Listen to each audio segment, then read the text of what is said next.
Le voile qui fut déchiré. Matthieu 27, versets 50 à 53.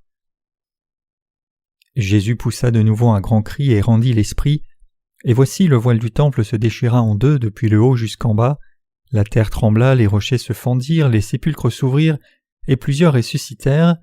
Étant sortis des sépulcres après la résurrection de Jésus, ils entrèrent dans la ville sainte et apparurent à un grand nombre de personnes.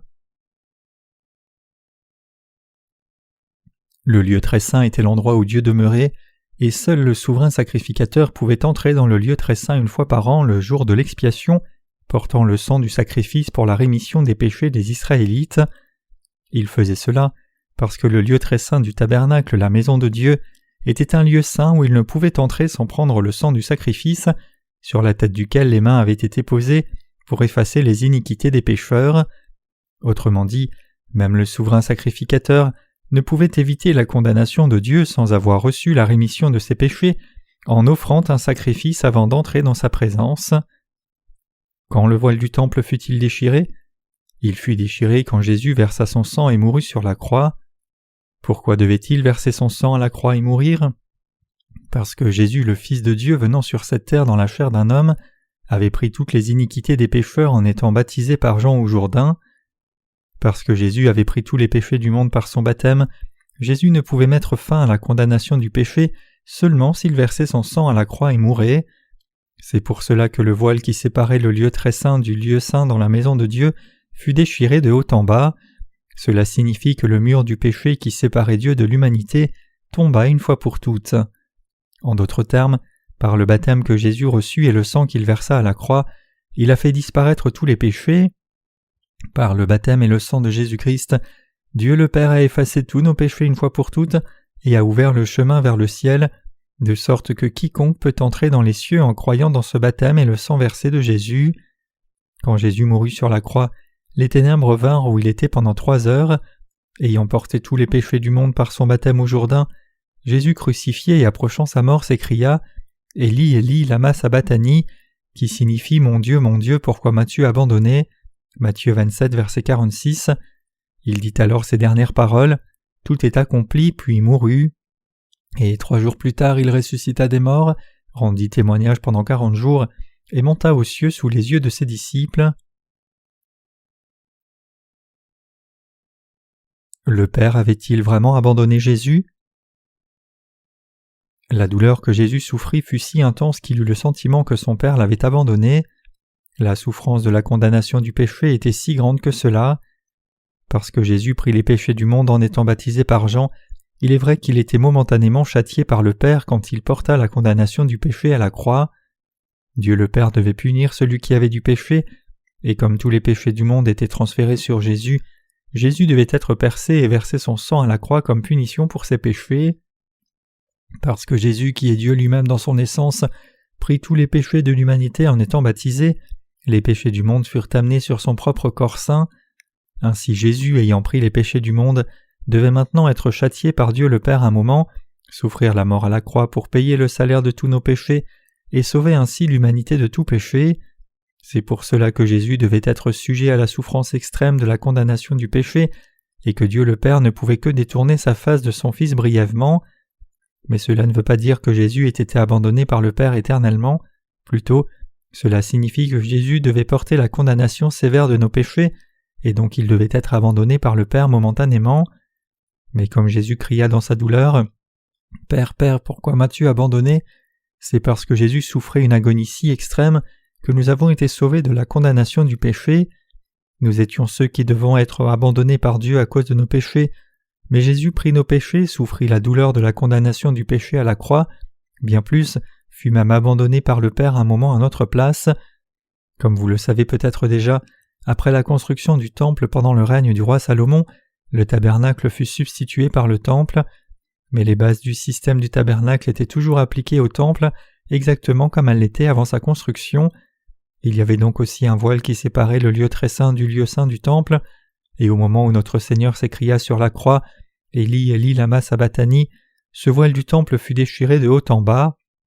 La vérité que cet événement annonce, parce que le Seigneur a effacé nos péchés par le baptême qu'il reçut de Jean et le sang précieux qu'il versa à la croix, la porte des cieux a été ouverte, de sorte que tous ceux qui croient puissent y entrer. Maintenant, en croyant dans l'évangile de l'eau et de l'esprit, nous pouvons entrer dans les cieux par la foi. Par la révélation du système du tabernacle, le peuple de l'Ancien Testament croyait aussi en Jésus, qui devait venir comme le Messie, et ils étaient aussi remis de tous leurs péchés et devinrent les enfants de Dieu. Dans le Nouveau Testament, toute la justice de Dieu de la rémission du péché fut accomplie une fois pour toutes, quand notre Seigneur fut baptisé au Jourdain et mourut sur la croix. La raison pour laquelle nos cœurs sont reconnaissants, ayant entendu et cru dans l'évangile de la rémission des péchés que le Seigneur nous a donné, est le fait que nous avons l'évangile de l'eau et de l'esprit. Par nous-mêmes, nous ne pouvons être libérés du péché, mais à cause de la vérité du salut que Dieu nous a donné par l'eau et l'esprit, nous sommes capables d'être remis de nos péchés en croyant dans cette vérité.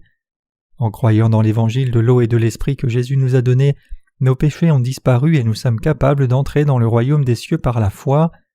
Ceci étant donné, comment ne pourrions-nous pas remercier Dieu? Nous ne pouvons que le remercier, car nous savons que la porte des cieux fut brisée de haut en bas au moment où notre Seigneur mourut. Ce sont les joyeuses nouvelles du fait que notre Seigneur prit tous les péchés de l'humanité par le baptême qu'il reçut au Jourdain, porta la condamnation du péché par son sang sur la croix, et a délivré ainsi du péché tous ceux qui croient. Le fait que le voile du temple fut déchiré de haut en bas quand Jésus mourut sur la croix nous enseigne la vérité que dans ce temps, ceux qui ont été purifiés du péché en croyant dans l'évangile de l'eau et du sang peuvent entrer aux cieux. C'est l'évidence définitive de la vérité du salut que le Seigneur nous a permis. Parce que nous étions pécheurs, il y avait un mur de péché qui nous bloquait, nous rendant incapables de venir devant Dieu, mais par son baptême et son sang, Jésus a fait disparaître ce mur de péché une fois pour toutes. Le fait que Dieu ait déchiré le voile du temple de haut en bas signifie que celui qui croit dans le baptême par lequel le Fils de Dieu prit toutes les iniquités des pécheurs et dans le sang de la croix peut être parfaitement purifié de ses péchés et entrer dans les cieux. C'est ainsi que Dieu nous a sauvés du péché. Jésus déchira le voile du temple de haut en bas comme preuve de ses œuvres de salut qu'il accomplit.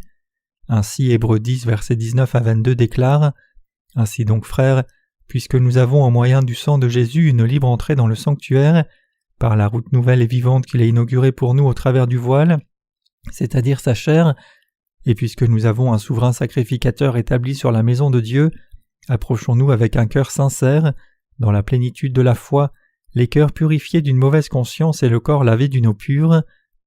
Quand Jésus mourut sur la croix, l'entrée du lieu très saint fut grande ouverte comme son voile fut déchiré, et cette porte ouverte du lieu très saint ici, c'est la parole de Dieu de l'Évangile, qui ouvrit un chemin nouveau et vivant pour le ciel. Ici, la Bible nous dit à nouveau que tous les péchés de nos cœurs et corps furent effacés par son baptême, l'eau pure, et son sang, et donc nous pouvons être purifiés par notre pleine assurance de la foi dans son salut parfait. Je donne toute ma reconnaissance à Dieu pour cela. Nous ne pourrions pas entrer dans les cieux, bien qu'ayant essayé, mais pour des gens comme nous, Jésus nous a sauvés de tous nos péchés par ses actes justes de son baptême et son sang versé à la croix, et il a ouvert grand la porte des cieux, de sorte que seuls ceux qui croient dans l'évangile de l'eau et de l'esprit puissent entrer aux cieux. Maintenant il nous est possible d'être purifiés de nos péchés et d'entrer aux cieux par la foi qui croit dans l'évangile de l'eau et de l'esprit. Parce que le Seigneur a ouvert la porte des cieux pour nous en étant baptisés et crucifiés, nous sommes capables d'effacer nos péchés et d'entrer aux cieux en croyant dans cette vérité. Comment pourrions-nous ne pas remercier Dieu? Nous ne pouvons assez le remercier pour son amour et son sacrifice. La porte du lieu très saint fut déchirée par le baptême que Jésus reçut pour prendre nos péchés et l'offrande sacrificielle de son corps qu'il fit pour être condamné sévèrement pour nos péchés. Il n'y a qu'une voie pour entrer dans les cieux. Parce que nous croyons au baptême de Jésus et au sang de la croix, nous entrerons aux cieux. Il n'y a pas d'autre voie pour entrer aux cieux que de croire en cet évangile de vérité. C'est seulement en croyant dans ce que Jésus a fait pour nous que nous pouvons entrer aux cieux, car Dieu a fait de telles œuvres pour ceux qui croient dans l'évangile de l'eau et du sang de Jésus.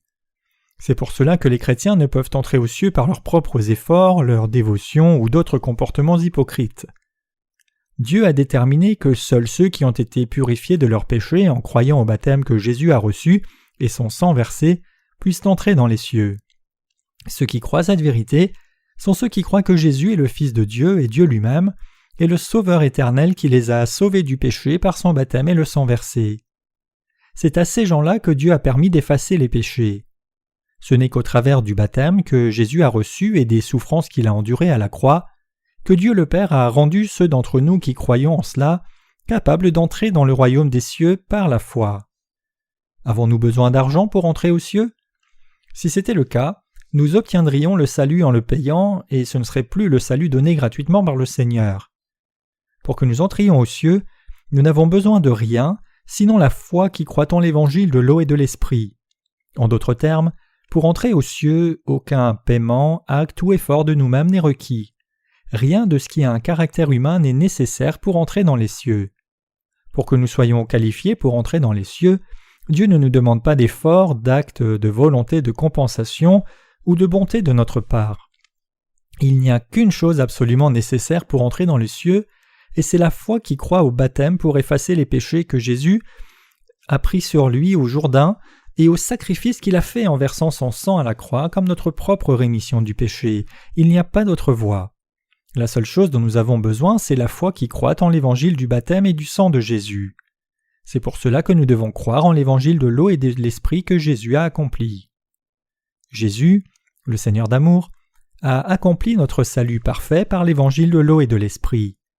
Parce que Jésus a déjà accompli le salut de la rémission du péché, si les pécheurs ne faisaient que croire dans cette vérité de l'évangile de tout leur cœur, ils pourraient être sauvés de tous leurs péchés. Notre Seigneur a remis tous nos péchés, que nous en ayons beaucoup ou quelques-uns, et il a donné à chacun la capacité d'entrer dans les cieux, mais seulement par la foi. Le fait que Jésus ait ouvert la porte des cieux de sorte que les pécheurs puissent entrer en croyant dans l'évangile de l'eau et de l'esprit est la grâce du salut qui est vraiment spéciale.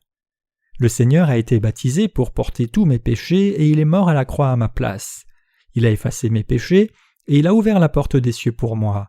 Il m'a tant aimé qu'il a été baptisé, a versé son sang et a accompli ma rémission du péché comme cela. De cette façon, si vous croyez la vérité du salut, vous entrerez au ciel par la foi. Le fait que les gens croient en Jésus comme leur sauveur n'est pas si difficile, et c'est en fait plutôt facile car tout ce qu'ils ont à faire c'est accepter dans leur cœur les faits déjà accomplis que Jésus a exécutés quand il est venu sur la terre et d'y croire. Parce que Jésus a effacé tous nos péchés et nous en a délivrés par son baptême au Jourdain qu'il a reçu de Jean-Baptiste, et par le sang qu'il a versé à la croix dans l'Esprit, quand nous croyons en ce Jésus dans nos cœurs, nous sommes sauvés.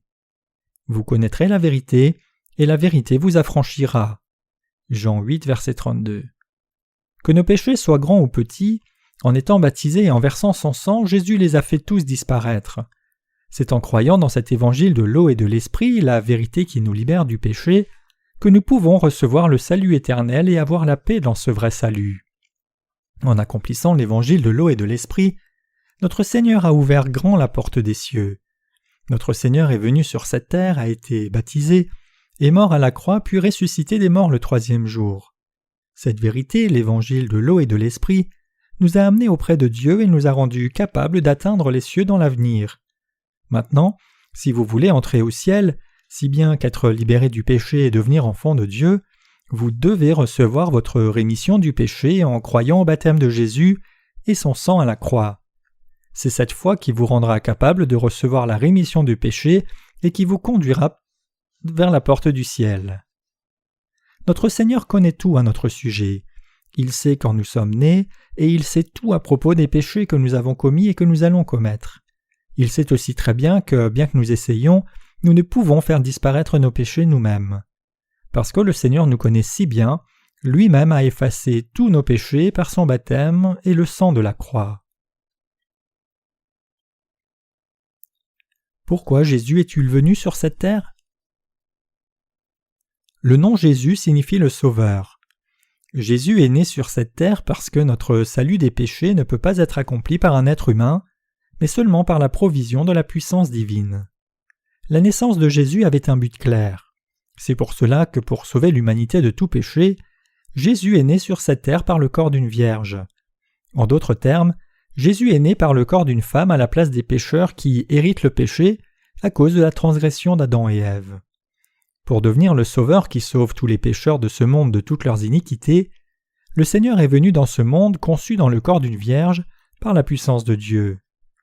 Notre Seigneur est né sur cette terre par le corps de sa propre création, de sorte que lui-même devienne notre offrande sans défaut, Et quand le temps est arrivé, pas à pas, il a accompli selon son plan ce qui amena notre salut. Quand notre Seigneur a eu 30 ans, il a été baptisé au Jourdain. Pour exécuter le but de sa naissance sur cette terre, Jésus devait accepter les péchés du monde en étant baptisé, et c'est pour accomplir cette tâche qu'il a été baptisé par Jean. Matthieu 3, versets 13 à 17. Comme 3 ans se sont écoulés depuis que Jésus a accepté les péchés du monde par son baptême, il a été crucifié. C'est parce que notre Seigneur avait été baptisé et avait pris les péchés du monde qu'il fut sévèrement condamné pour nos péchés.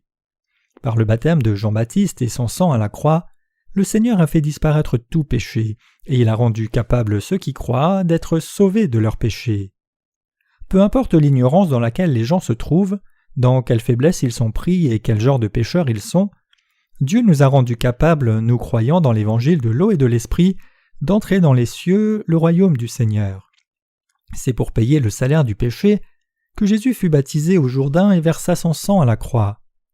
À cause du salut que Jésus a accompli en payant le salaire de nos péchés et se sacrifiant lui-même, ceux qui croient peuvent être lavés maintenant de leurs péchés par la foi dans l'évangile de l'eau et de l'esprit. C'est la vérité fondamentale du christianisme et le cœur de la rémission du péché. Le Seigneur est venu dans ce monde pour devenir le sauveur de tous les pécheurs de ce monde. Et le Seigneur a sauvé chacun de nous du péché. Notre Seigneur a rendu tous les pécheurs, peu importe qui ils sont, capables d'entrer dans les cieux en croyant dans ses œuvres. C'est l'amour du Seigneur. C'est parce que notre Seigneur nous a tant aimés qu'il a été baptisé et qu'il a versé son sang pour nous sauver. Pour nous délivrer du péché, nous qui l'aimait autant que son propre corps, notre Seigneur a accompli le salut en étant baptisé et en versant son sang. Nous étions des pécheurs qui allions continuer de pécher jusqu'au jour de notre mort. Tourmentés par nos péchés, nous étions loin de Dieu. Pour sauver des gens comme nous, le Seigneur devait accomplir les œuvres de salut qui nous rendraient capables de nous unir à lui.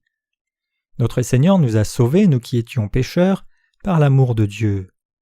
Pour nous sauver de nos iniquités, il a accompli la justice et l'amour de Dieu en recevant son baptême et en versant son sang. Nous qui croyons dans cet évangile sommes si reconnaissants pour ce que le Seigneur a fait pour nous, au point que les mots manquent pour exprimer notre reconnaissance dans la foi quand nous nous inclinons devant lui. La vérité de la rémission du péché que notre Seigneur nous a donnée est un amour si noble et absolu qu'aucun mot de logique ni aucun mot de douceur ne peut décrire. Il y a plus de 2000 ans, aucun de nous n'était là. Cela fait environ 2000 ans que le voile du temple terrestre et du temple céleste du royaume de Dieu ont été déchirés. Nous n'étions même pas dans le ventre de nos mères à ce moment-là, mais le Seigneur savait déjà tout de nous. Il savait que vous alliez naître et que vous alliez vivre votre vie selon votre propre voie. Et le Seigneur m'a aimé, pas seulement moi, mais il nous a aimés vous et tout le monde également. Le Seigneur nous a tellement aimés qu'il a rendu tous les pécheurs capables d'entrer dans le ciel, en croyant dans l'évangile de l'eau, du sang et de l'esprit que Jésus a accompli pour nous. Par l'eau et l'esprit, le baptême de Jésus et son sang à la croix, Jésus a accompli notre salut du péché. Le fait que le voile du temple soit déchiré de haut en bas est un événement vraiment étonnant. Comment ce voile du lieu très saint pouvait-il être déchiré seulement parce que Jésus mourut sur la croix? Ce voile était comme les tapis d'aujourd'hui, il était tissé très épais et serré. En Palestine, on peut encore voir des voiles tissés comme des tapis. Ils sont tissés si fort qu'il est dit qu'il faut 4 chevaux qui tirent en direction opposée pour les séparer. Quelle est la force d'un cheval? Le voile était si solide qu'il aurait fallu que 4 chevaux tirent dessus, mais c'est déchiré de haut en bas quand Jésus mourut sur la croix. Pourquoi le voile fut-il déchiré? Il fut déchiré parce que Jésus avait effacé tous les péchés qui étaient dans le cœur de l'humanité. Il fut déchiré parce que Jésus avait accompli toutes ses œuvres de justice en étant baptisé et crucifié à mort. En acceptant les péchés du monde par son baptême et en étant condamné sur la croix, Jésus ouvrit la voie pour ceux qui croient. Tout ce que vous avez à faire maintenant, c'est de croire. Le Seigneur a ouvert la porte des cieux de sorte que vous puissiez entrer en croyant. Le baptême de Jésus et le sang sont-ils tous deux essentiels à notre salut? C'est selon la méthode de salut planifiée même avant le temps de l'Ancien Testament que les mains furent posées sur la tête de Jésus, un rituel réservé seulement aux offrandes sacrificielles.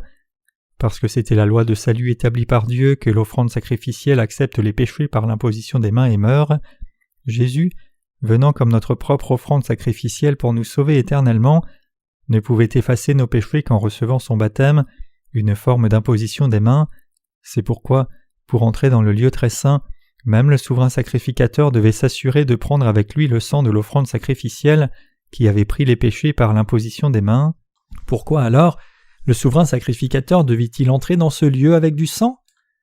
Comme la vie de la chair est dans le sang, Dieu l'avait donné au souverain sacrificateur pour l'expiation de son âme avant qu'il ne vienne dans la présence de Dieu. Lévitique 17, verset 11. Tous les gens devaient mourir pour leurs péchés, mais parce que Jésus a pris tous les péchés de l'humanité en étant baptisé au Jourdain, tous les péchés ont été transférés sur Jésus par son baptême, il les a portés, et Jésus a été crucifié et nous a ainsi sauvés par le sang qu'il a versé par sa propre vie. Cela nous montre que lorsque les pécheurs viennent devant Dieu, ils doivent prendre avec eux la foi qui croit dans l'eau et le sang. C'est seulement quand nous croyons de tout cœur en l'eau du baptême de Jésus et le sang qu'il a versé que nous pouvons échapper à la condamnation de nos péchés. Maintenant, Jésus a effacé tout péché, de sorte que personne n'est à donner de prière de repentance, à jeûner ou à donner des offrandes pour sa rémission des péchés. Nous n'avons pas à faire des prières de repentance ni à être punis pour nos péchés, car Jésus a déjà donné l'offrande de la rémission du péché et de la condamnation. Tout ce que nous avons à faire, c'est de croire de tout cœur dans le salut manifesté dans le fil bleu, pourpre et cramoisi. Tout ce que quelqu'un doit faire, c'est croire au baptême que Jésus a reçu comme le fil bleu utilisé pour le tabernacle de l'Ancien Testament, et croire au sang que Jésus a versé sur la croix comme le fil cramoisi. Et la vérité selon laquelle Jésus est roi dans son essence fondamentale est manifestée dans le fil pourpre utilisé pour la porte du tabernacle. Ainsi, si nous sommes lavés des péchés en croyant dans la rémission manifestée comme le fil bleu, pourpre et cramoisi, et que nous croyons que toute notre condamnation est déjà finie, alors chacun de nous peut entrer dans le royaume des cieux. Cet évangile, c'est l'évangile de l'eau et de l'esprit. Pourquoi le voile du temple a-t-il été déchiré quand Jésus est mort à la croix? Considérons encore cela. Le fil bleu, pourpre et cramoisi manifesté dans l'Ancien Testament, c'est l'Évangile qui amène les bénédictions de recevoir la rémission du péché et d'entrer dans le royaume des cieux à ceux qui croient. C'est pour cela que le voile fut déchiré quand Jésus, ayant été baptisé, mourut à la croix. Pour ceux qui croient en Jésus, c'est la vérité de l'Évangile de l'eau et de l'Esprit donné par Dieu lui-même. Ah, c'est parce que Jésus fut baptisé par Jean à ma place qu'il versa son sang et mourut sur la croix, et paya ainsi le salaire de la mort, le salaire du péché. Mourant sur la croix, Jésus a dit « Tout est accompli », et c'est à ce moment-là qu'il a ouvert la voie pour que nous entrions dans le royaume des cieux. Jésus est venu sur la terre pour sauver ceux qui étaient séparés de Dieu par le mur des péchés qu'il ne pouvait éviter de construire. C'est la propre volonté de Jésus, mais en même temps c'était l'ordre de Dieu le Père et son amour pour nous. Obéissant à la volonté du Père, Jésus a reçu le baptême qui a transféré les péchés du monde sur son propre corps. C'est parce que Jésus a endossé les péchés du monde par son baptême qu'il est allé à la croix, a été crucifié, a versé son sang puis est mort, et ressuscité des morts après 3 jours, et a ainsi accompli ses œuvres de salut. Ce sont les ministères manifestés dans le fil bleu, pourpre et cramoisi, la rémission du péché qui délivre les pécheurs de leurs iniquités, et l'accomplissement du système sacrificiel.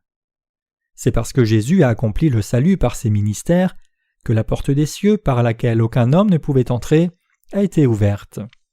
Cela démontre que la porte du salut n'est plus ouverte par l'imposition des mains et le sang des animaux utilisés pour les offrandes sacrificielles de l'Ancien Testament, mais elle est ouverte par la foi qui croit au baptême de Jésus et au sang qu'il a versé à la croix. Le fait que le voile soit déchiré manifeste l'accomplissement du salut, le fait que Dieu ait rendu quiconque connaît et croit l'évangile de l'eau et l'esprit accompli par le Seigneur, capable d'entrer dans les cieux. C'est pour cela que le voile du temple a dû se déchirer. Vous devez entrer dans le royaume des cieux par la foi qui croit au baptême de Jésus et au sang de la croix. Jésus, qui n'avait pas de péché du tout, est venu sur cette terre incarné dans la chair et a été baptisé par Jean pour prendre tous nos péchés. Matthieu 3, verset 15. Bien plus, notre Seigneur a abandonné la vie de son corps comme salaire de nos péchés, et il est devenu l'offrande éternelle d'expiation que nous devons apporter lorsque nous venons devant Dieu. Ainsi, chacun de nous doit croire en ce sang que Jésus a versé après avoir été baptisé pour notre salut. Pour délivrer l'humanité du péché et en faire le peuple de Dieu, Jésus a ouvert la porte des cieux en donnant son propre corps. Quand il est question de Jésus qui nous sauve, nous devons savoir qu'il n'a pas seulement versé le sang à la croix. 3 ans avant de mourir à la croix, il avait déjà pris nos péchés en étant baptisé au Jourdain. Donc Jésus fut baptisé par Jean à la place de l'humanité entière et fut ensuite crucifié par des soldats romains. Même avant que vous et moi ne soyons nés dans ce monde, Jésus avait déjà effacé nos péchés en étant baptisé et en versant son sang. Le fait que Jésus ait été baptisé par Jean était la méthode du salut qu'il devait accomplir pour prendre nos péchés avant tout et une fois pour toutes. Et le sang qu'il a versé était le paiement du salaire de tous ses péchés. Parce que Jésus est Dieu lui-même, le baptême qu'il a reçu et le sang qu'il a versé à la croix pouvaient constituer notre salut du péché. C'est le sacrifice parfait de notre Seigneur qu'il a donné pour le salut de l'humanité tout entière. Croyez-vous que la parole d'évangile de l'eau et l'esprit ait effacé nos péchés et nous ait délivrés de tous nos péchés et de la condamnation?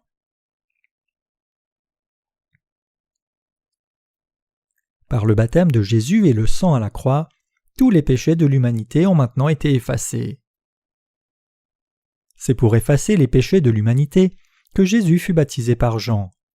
Si nous regardons au ministère de salut de Jésus en écartant le baptême de Jésus et sa vie publique, alors le salut de l'humanité planifié en Jésus-Christ depuis avant la fondation du monde deviendrait un mensonge. Même avant la fondation du monde, Jésus était déjà prêt à être baptisé pour prendre les péchés de l'humanité et verser son sang.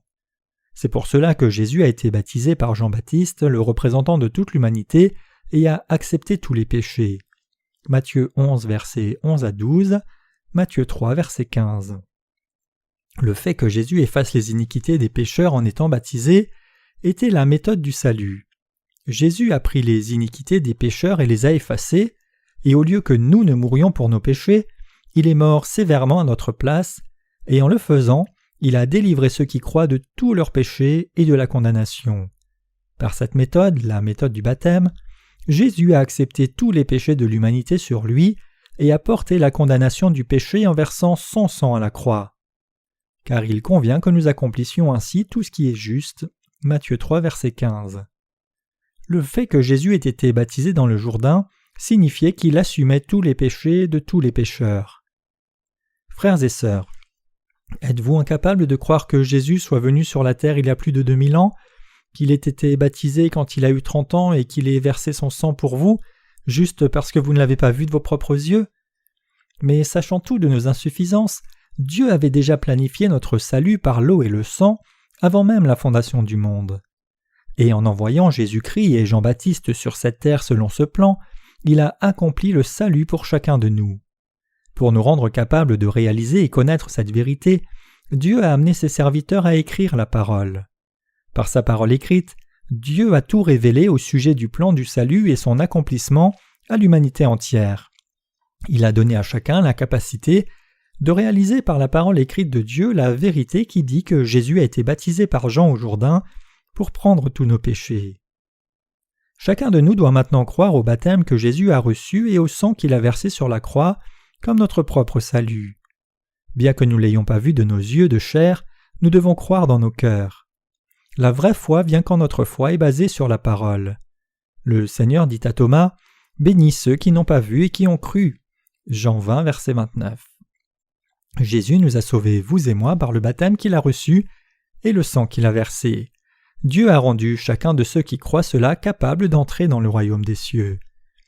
C'est pour cela que Dieu a déchiré le voile du temple quand Jésus est mort à la croix. Jésus a abattu le mur du péché qui bloquait l'humanité vis-à-vis de Dieu. Ce que Jésus a fait était plus que suffisant pour abattre le mur du péché. Il a rendu possible à chacun d'entrer dans les cieux en croyant dans cet évangile de l'eau et de l'esprit de tout cœur. Je remercie notre Seigneur de nous avoir donné cette vérité, de sorte que nous entrions tous dans les cieux si nous croyons dans nos cœurs. N'est-ce pas grand le fait que Jésus soit né sur cette terre dans le corps d'une créature faible pour sauver les pécheurs? C'est un événement remarquable même quand on le compare à sa création du monde. C'est évident que le Seigneur, le Créateur qui a fait toutes choses, qui a créé la créature, mais que le Créateur devienne lui-même une créature, prenne les péchés du monde en étant baptisé et soit crucifié, ça ne peut être qu'un grand événement de salut. Comment le Créateur lui-même peut-il devenir comme l'une de ses créatures ? Pourtant Jésus, Dieu lui-même, s'est abaissé lui-même à un tel point qu'il a été baptisé par Jean-Baptiste, le représentant de l'humanité, dans le Jourdain. N'est-ce pas un événement merveilleux ? Mais ce n'est pas la fin, car Jésus s'est abaissé lui-même si bas, obéissant jusqu'à la mort, jusqu'à endurer les souffrances cruelles à la croix, jusqu'à verser son sang et mourir.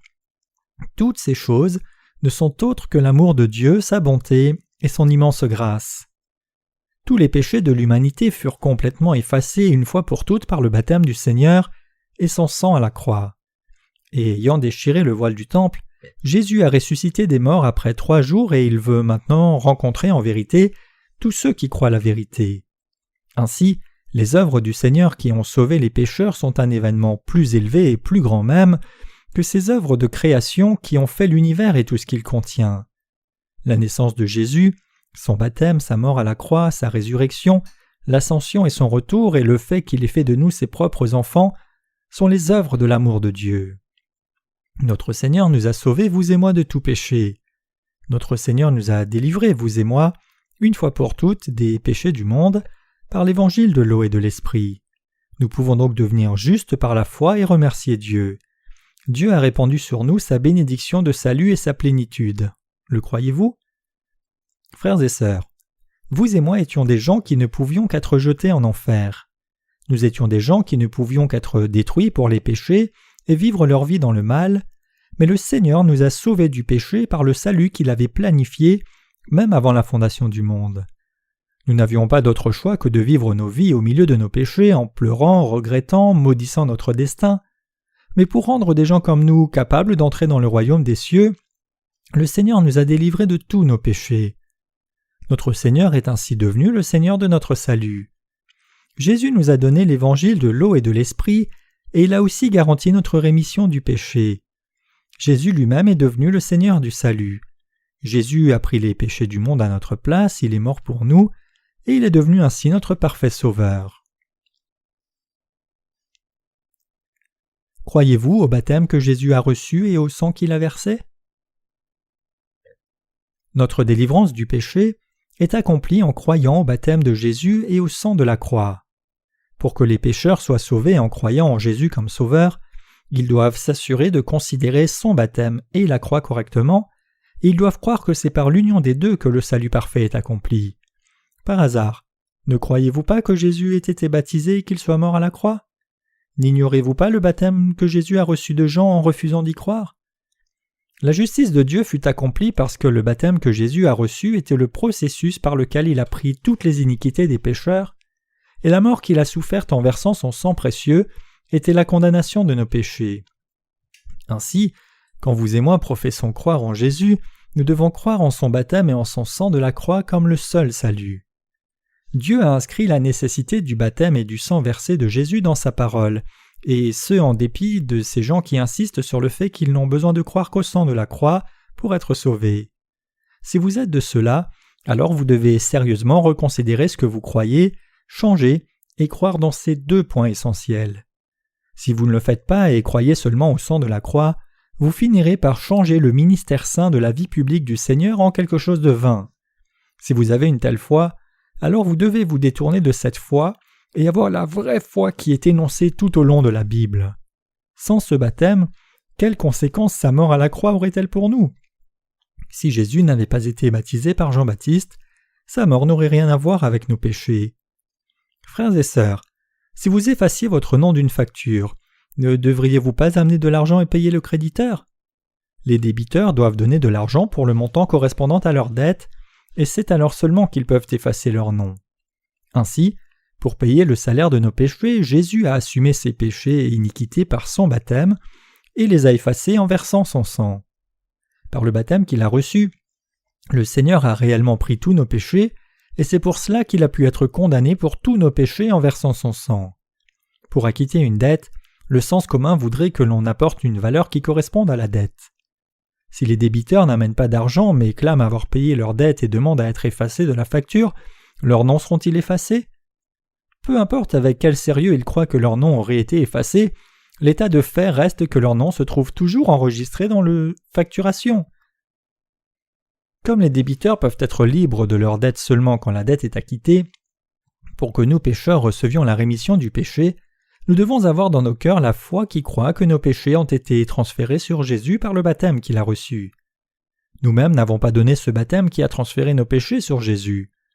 Mais par un intermédiaire nommé Jean-Baptiste, nous avons été capables de transférer nos péchés sur Jésus. Jésus, qui fut baptisé par Jean-Baptiste, a endossé les péchés du monde, est allé à la croix, a versé son sang puis est mort. En croyant dans son baptême, l'antitype et le reçu du salut, par lequel Jésus a pris nos péchés et nous a sauvés, nous pouvons avoir la preuve de notre salut. En croyant dans ce que notre Seigneur a fait pour nous dans nos cœurs, nous sommes maintenant capables de recevoir la rémission du péché. Pourquoi? Parce que par son baptême et le sang, notre Seigneur nous a donné une nouvelle vie.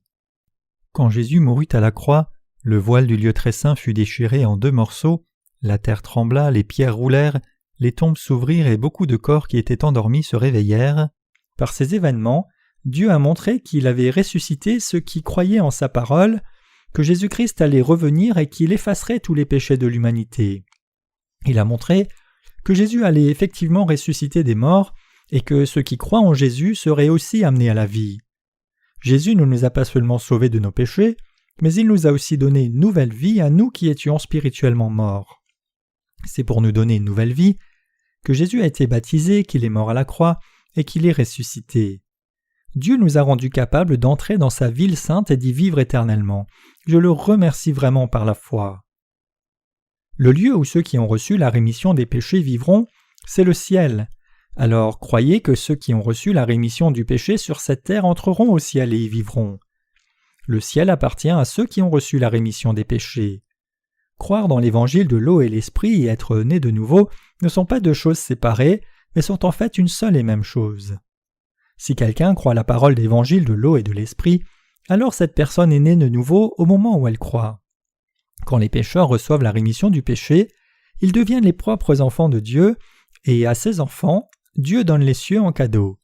Mais si dans notre chair nous n'avons rien pour nous, regardant seulement une seule chose, notre foi qui croit au Sauveur, notre Seigneur qui nous a donné la rémission des péchés et les cieux en cadeau pour nous. Le fait que notre Seigneur soit venu sur la terre, qu'il ait été baptisé et qu'il ait versé son sang est entièrement vrai. Quand Jésus est mort à la croix, il avait déjà pris les péchés du monde par son baptême. Avant que Jésus ne soit crucifié, ayant été baptisé par Jean auparavant, il portait déjà les péchés du monde. Donc c'est parce que Jésus avait endossé tous les péchés du monde en étant baptisé qu'il a dû prendre la punition de la loi qui déclarait que le salaire du péché c'est la mort. Pour que Jésus sauve l'humanité du péché, il devait mourir à la croix pendant qu'il portait les péchés du monde qu'il avait pris par son baptême. Quand Jésus fut crucifié, les gens qui le clouèrent n'étaient pas des Juifs, mais des soldats romains. Jésus fut crucifié par des soldats gentils.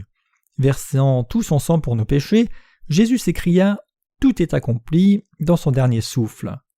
À ce moment-là, le voile du temple fut déchiré en 2 de haut en bas. Plus encore, la Bible nous dit aussi que la terre trembla, que les pierres bougèrent, que les tombes s'ouvrirent, et que beaucoup de corps des saints qui étaient endormis se sont relevés. Matthieu 27, versets 51-52.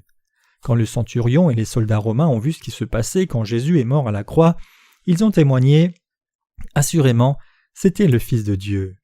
Matthieu 27, verset 54. Dieu avait amené la bouche de ces soldats gentils à attester « Jésus est le Fils du Dieu vivant ». Maintenant, ceux qui doivent témoigner du vrai évangile de par le monde, ce n'est autre que nous, les croyants dans l'évangile de l'eau et l'esprit. C'est par l'évangile de l'eau et de l'esprit que tous sont changés. Quand les gens reçoivent la rémission du péché de Jésus, ils sont transformés spirituellement sans même essayer, car le Saint-Esprit vient demeurer dans leur cœur.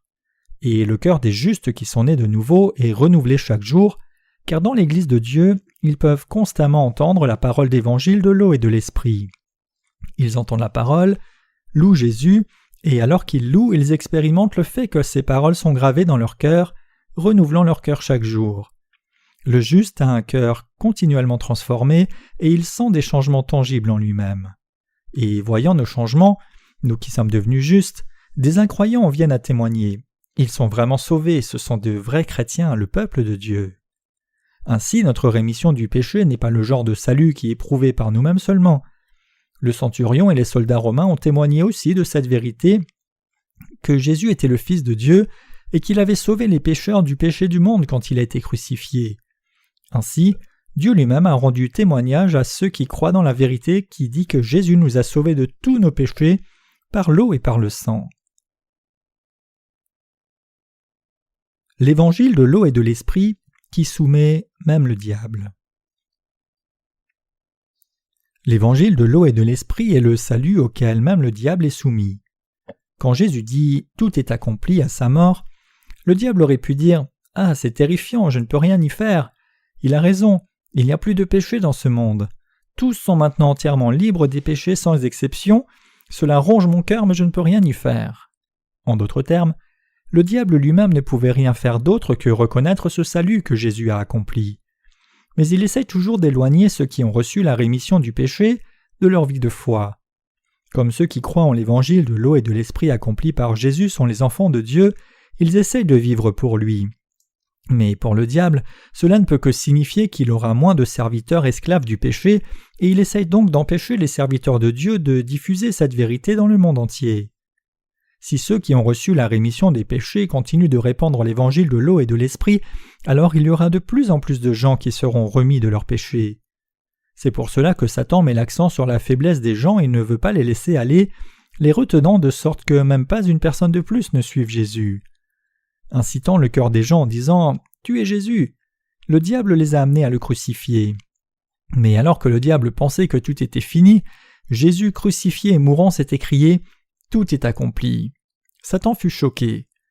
Loin d'être humilié, en prenant tous nos péchés par son baptême au Jourdain et mourant sur la croix, Jésus avait accompli avec justice le salut qui allait délivrer l'humanité du péché et de la condamnation. L'ennemi n'était pas conscient de cette sagesse de Dieu. Il pensait que tout serait fini s'il tuait Jésus à la croix, mais ce n'était pas le cas. Après avoir pris les péchés du monde par son baptême, Jésus a accompli la rémission du péché en abandonnant son corps à la croix et en y mourant.